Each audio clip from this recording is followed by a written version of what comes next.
Við ætlum að segja ykkur frá umhverfinu. Vitið þið hvað umhverfiseitur er? Það er þrávirk efni sem að dreifast með vatni og vindi og orðið merkir að það brotnar mjög hægt niður og endist áratugi eða jafnvel aldir. Blý, kadmín og kvikasilfur er dæmi þungmálma. Þungmálmar geta valdið fósturskaða, taugaskaða, nýrnabilun í beinum. Það myndast 1000 kíló af úrgangi á einu ári á 4 manna fjölskyldu. Við niðurbrotalíffræðs úrgangs á urðunarstofum myndast eldfimt gas sem nefnist metan. Úrgangsþríhyrningurinn er þríhyrningur sem sýnir forgangsröðun á farvegssorps.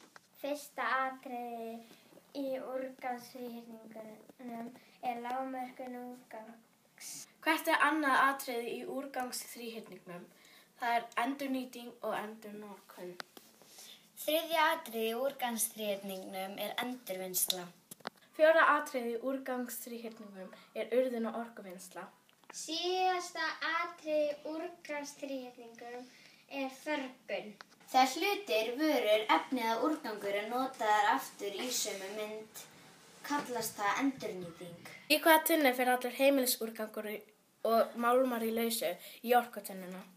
Þegar ný vara er gerð úr þeirri gömlu til upprunalega eða annarra nota kallast það endurvinnsla.